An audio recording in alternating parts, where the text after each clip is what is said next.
Cea mai bună pasăre tot porcul, spune un vechi proverb românesc. Când vrei însă să mănânci mai sărac în grăsimi, un cotlet de porc poate fi fat și uscat ca iasca. Dar azi o să vă propun o rețetă de cotlet întreg la tavă, bine asezonat, suculent și cu o textură fragedă și foarte plăcută. Vă voi povesti rețeta mea pas cu pas, cu toate secretele mici, dar cu efecte mari. Să începem! Încep prin a face o saramură în care pun la 2 litri apă 4 linguri de sare. Asta înseamnă 18 grame, adică o lingură la o jumătate de litru. Puteți pune mai puțină sare, dacă așa credeți, puteți pune o lingură de sare la 1 litru de apă. Mai adaug și o lingură piper poabe, o lingură cimbru uscat, puteți pune și proaspăt dacă aveți, câteva boabe de ienipahar și 1-2 frunze de dafin. Lăsăm să dea în clocot, luăm apoi totul de pe foc și punem deoparte să se răcească. Iată și bucata noastră de cotlet, cântărește circa 1 kg, îl pun într-un vas adânc și torn deasupra saramura răcită și trecută prin sită. Am grijă să acopăr complet carnea cu saramură, pun și o mică greutate deasupra pentru a împiedica bucata de carne să iasă deasupra. Acoperim cu un capac, dar puteți pune și o simplă folie și lăsăm așa pentru 24-72 de ore, adică între 1-3 zile. În acest timp se vor întâmpla lucruri interesante și totul va porni de la sarea care va migra spre interiorul cărnii și nu doar va asezona carnea, ci va dizolva anumite proteine, formând un gel capabil să atragă și mai multă apă. Efectul final e că bucata de carne va deveni mai suculentă și mai fragedă. Iată și bucata noastră de cotlet după 2 zile în care l-am ținut în saramură, cu niște șervețele absorbante de bucătărie. Usuc carnea la suprafață, în mod normal ar trebui să îndepărtez membranele rămase pe aici pe acolo, dar nu o voi face, întrucât tot acolo e și ceva strat subțire de grăsime pe care vreau să-l păstrez. Membrana aceea are totuși nefericita tendință de a se strânge la gătire și de a da cărnii un aspect ciudat.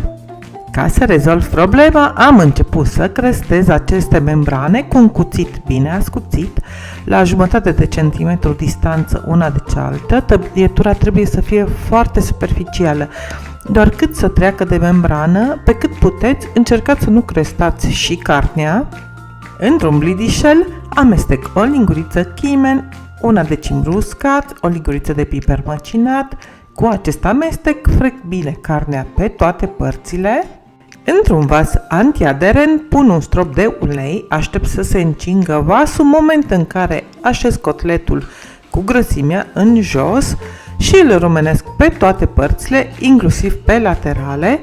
Această operațiune duce la un fel de sigilare exterior a cărnii, toate sucurile din fibre rămân în interior, ceea ce va împiedica încă o dată uscarea cărnii. Un al doilea bonus al acestui pas e că face cotletul nițeluș mai aspectuos.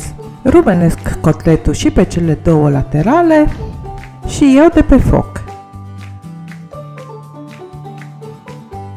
Pentru coacerea la cuptor voi folosi aceeași oală în care am rumenit cotletul, voi puteți schimba dacă vă e mai convenabil. Pe lângă cotlet pun 3 cepe, un cocoșar tăiat și curățat de semințele din interior și o căpățână de usturoi. Torn un pahar de apă în tavă și o ceașcă de ulei peste cotlet.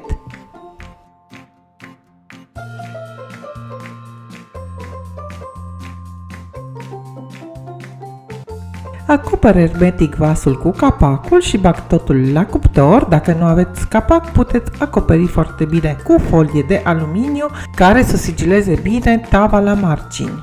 Băgăm totul la cuptorul preîncins la 190 de grade Celsius. În ce privește timpul cât va sta acolo, va trebui să calculăm câte 20 de minute la jumătate de kilogram de carne. Eu, dacă am 1 kg de cotlet, am calculat simplu că trebuie să țin carnea la cuptor pentru 40 de minute. După o jumătate de oră scot capacul pentru a permite cotletului să se rămenească puțin pentru încă 10 minute. După 40 de minute o scot și îi verific temperatura internă. Folosesc pentru asta un termometru pentru gătit pe care îl înfic până în mijlocul cărnii, care pentru a fi gătită trebuie să indice o temperatură de 71 de grade Celsius. Nu gătiți mai mult și nu lăsați temperatura să crească peste această valoare, tot ce veți obține va fi o uscare nedorită a cărnii. Ultimul pas, nu mai puțin important, este să las cotletul să se odihnească pentru circa 15-20 de minute înainte de a-l tăia. În acest timp, sucurile din carne se vor redistribui în fibre. Am tăiat felicotletul și l-am savurat alături de un pireu de cartofi și de o salată de speclă rasă cu hrean. Rețeta o găsiți deja pe canalul Căsuța Laurei, vă las și linkul în descriere în caz că doriți să o vedeți. Parol, cotletul nostru este suculent, bine asezonat și fragil ca textură. Vi le recomand cu drag și după cum vedeți nu e greu de preparat, doar cere un minim de pregătire cu câteva zile înainte. Sunt sigură că va fi like și share din partea voastră după ce încercați rețeta. Nu uitați să vă abonați și să activați clopoțelul pentru a primi de veste ori de câte ori public ceva nou. Ca de fiecare dată, mă simt mai mult decât onorată că ai ales să gătești azi cu mine în bucătărie. Îți mulțumesc și te aștept la rețeta următoare. O zi minunată îți doresc în continuare. Bye bye!